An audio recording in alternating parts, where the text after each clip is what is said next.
Shandy Auto, dito ako sa may SM Lazaro. Tindahan to ng ano na, mga fan. Opo, cookwares po sir. Sige, salita na po kayo. So yun po sir no, ito po meron po tayo dito 28cm frying pan. Stoneware po, combination of marble and granite sir. Sa kagandahan po kasi dito kapag magluluto ka sa kanya is hindi mo na kailangan ng oil. So makakatipid ka po talaga dito. Do yun nga, 2,499 pesos po yung price niya. Medyo mataas lang po ng konti po sa mga other brands sir, pero dito mas malaki po matitipid mo do hindi ka gagamit ng oil. And then good thing po sa kanya is hindi na po siya cancerous, dala po kasi ng PPOA free na po siya and PTFE. Ano ba yung sinasabing parang diamond? Meron po tayo dito yung sinasabi parang diamond na ano, yung coating sir. Coating. Opo, ayun po yung mga happy call na sir. Magkaiba naman po siya. Ano yan? Online ano yata yan eh. Yes po, meron po tayo. Ibang online yan eh, no? Opo sir. Same lang din po yan sir. Same din yan sa ano nila, yung sinasabi nilang product. Opo. As Sinos TV rin po yan sir, katulad po na sa may happy call. So meron din naman po tayo dito. Do yun nga po sir, kagandahan lang po kasi dito sir, is naka-superior even heat induction na po to. Opo. Induction naman yan eh. Pwede sa kanya sir. Stove na gas, electric, yan sir, mga ceramic, halogen and induction is applicable po sa kanya. And then good thing sa kanya sir, talagang makapal, matibay. Hindi po hollow ang pinakaloob. Do yun nga po, pakita ko na rin po sa inyo pictures para masulit na po natin. Sige. Naka-superior even heat induction po to sir, increased heat absorption pa po siya. So kapag hina-heat po kasi natin kay induction to sir, is kaya absorb yung pinaka-heat. O kaya maintain po, hindi po siya nagbabakbak basta-basta, hindi rin po siya nagkakaroon ng burning marks basta-basta.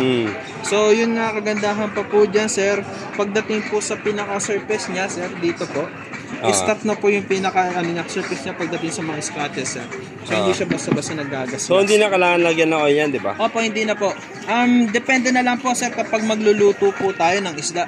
Kasi si isda po kasi sir, is talagang walang nilalabas na essential oil. Walang oil na isda eh. So need pa rin po natin kahit konti, pahiran natin o lagyan natin ng oil kahit konti. Isda. Opo, si isda. So anong magandang oil para sa inyo na magandang mantika? Magano ka na lang sir, yung mga mabibili natin ng oil dyan sa mga supermarket, yung parang yung cooking oil na ano nila, ba tawag din sir? Canola? Oo, mga ganun. Basta healthy po, yung less fat sir. Less fat. Yung mga oil na pwedeng gamitin dyan sir. Vegetable oil. Vegetable oil, pwede rin po. Opo, okay din po yan sir. Saan di auto? Ito, kuya. Magkano naman po, same lang po siya ng ng instruction sir. Magkano to? Diyan naman po 2,199 pesos po siya sir. 24cm. And then yun nga, add features ko lang po pala sir, nakalimutan ko sabihin kanina. Ito po sir, with pre-lid po tayo, silicone lid sir. And then good thing po dito is semi-pressure na. So kapag mag-ano ka sa kanya, sa sabaw, is hindi po mag-overflow o hindi po magiging messy yung pinakalutuan mo. Ayun ang kagandahan dito, mabilis ka po makapag. Pero wala siyang yung parang butas. Opo, wala po siyang na. butas sir. So hindi na siya maalog-alog ng gano'n pag nagluluto. Though ito po stable, pero yung steam niya po dito lang tayo. Pero yung usok lumalabas dito sa gilid. Opo, ito dito lang po meron tayo. Lalabas sa gilid yung usok. May curve tayo dyan sir. Dito labasan ng steam. Okay. Dyan lang po sir. Saka yun sir, meron din po tayo ditong 20cm. So mga pampirito, pampirito ng itlog. Yan sir, pwede pa. Magkano naman itong kaliit? 1,299 sir. 1,299. Yes po. 1,299 lang po siya sir. Tapos ito naman, 2,399. Yes po, ito naman po is saucepan. Kung mahilig po kayong maglaga ng itlog, sabaw, katulad tapos magpapansit kanto, laki, yan mga instant noodles, pwede po dito. Yung mga porridge nyo po, pwede rin sa kanya. So puro pa induction lahat yan, no? Yes po, induction sir. Applicable any kind of stove yan sir. Ito yung video na, di ba? Yes po sir. Kaya kunan ko lang yung video niya. Pwede naman, di ba? Kunan ko na lang. Sandi auto. Ano makita ng mga viewers?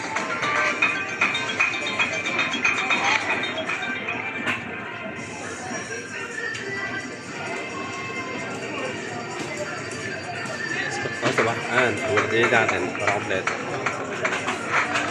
Sakali pong interesado kayo, ma'am sir, just drop by here and SM Stores and Lazaro. SM Lazaro. Ano pangalan niya, kuya? Ano pangalan niya? Christian Darrell Macasa po. If ever nabibili po kayo, punta lang po kayo sa amin.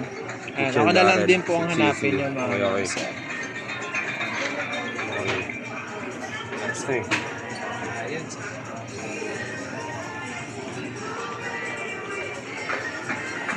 Nakuha natin ulit. Mga kompleto.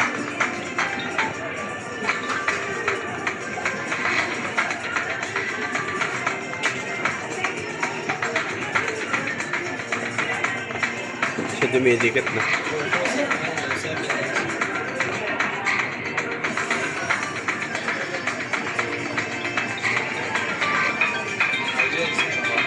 Oo nga. So yung mga ganito pwede rin siya pang gas stove, di ba? Opo sir, pwede. Pwede rin pang induction. Opo, diecast base po. Pero di ba mas matipid ang induction, di ba? Opo, Sa gas, hindi gastos sa gas eh. same sir, matipid sa lahat yan sir. Tsaka mas safe pang electric eh. Opo. Mas safe, kasi yung gas, bisa pag sumingaw yun, delikado. Opo, delikado sir.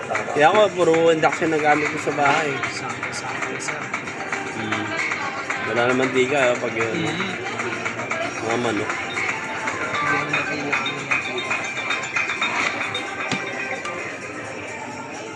Okay, okay. Ayan, okay. Yung induction, ako na ka na induction.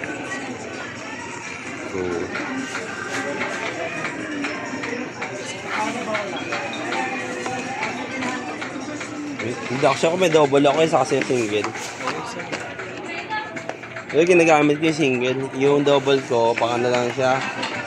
Pang emergency. Kung nagka-problema yung isa, meron akong isa pa. May pamalit sir. Yung ano nga, simula nang gumamit ako ng induction, mas tumipid ang ano ko eh. Yung consumption ko sa ano, gastusin. Matipid. Kasi yung gas ano eh, napakamahal. Kano ba gas ngayon isang tangka? 1,000 na di ba? 900. Oo sir, yung mga malalaki na LPG tanks. Di yung mga ginagamit na sa bahay. Yung mga ano. Di ba 900 na yun o 1,000? Mahal na yun eh. Kasi ang ganito kasi induction, mas mura to talaga. Opo. Mas mura yan eh. Kasi ang electric bill ko lang yan, minsan ano lang eh, 2.8. Minsan pinakamalakas na 3.8. Saka hindi na kasi ako nag-aircon ngayon eh. Kung gumagamit ako ng aircon, ang kuryente kumabot ng 6,700. Minsan, basta nga ganun pataas. Tapos nung hindi na gumagamit ng aircon, naging bumaba na siya ng 2,837 na 2,338 na gano'n. So, tama yung sabi ng ano yun, ng mga ibang ano, na mas tipid talaga yung induction nito. Mabilis kasi makaluto. Iba kasi ano eh, gas ginagamit niya. Sabi ko nga sa kanila, gumamit na sila ng ganito. Induction, tipid. Tipid talaga yung induction. Kasi ako, ilang taon na ako gumagamit induction, tuming 40 kasi sa bahay. Ano lang, yung pinakamababa ko, ano lang, 2.8. May rep pa ako. Pero hindi ako nag-aircon. Electric pa ng gamit ko. Ganda induction. Ikaw ba nag-gamit sa bahay?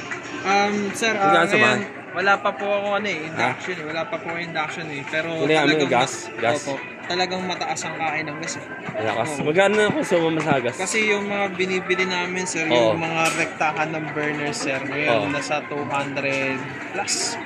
Yung rekta? Papalo na ng 300 eh. Ilang sa isang buwan na kailang gano'n kayo? Kasi sa isang buwan sir, depende po sa gamit kung araw-araw kami magluluto. Siguro, kulang yung isang ano eh. Okay. Yung isang ganun? So, naka 1,000 din kayo isang buwan? Depende sir. Depende? Depende pa rin. Yung ganun. So, kayo nakatira sa malapit sa Manila? Opo. Nabotas sir, nabotas. Sa Nabotas. Pero araw-araw kayo dito hanggang yung closing? Wala kayong substitute? Meron po, meron kasi tayo dito closing opening sa midship sir. Pero pero araw-araw nandito kayo? Oo, araw-araw nandito kami sir. Ikaw yung talaga dito ka-sign? Opo, nakatoka. Okay. Sige. Bakit mga panood dun sa Andiaw YouTube channel? Andiaw YouTube channel. Papakita ko sa yung ID ko. Sige sir, sige. Okay, ikaw na yung video. Okay, bye. Thank you.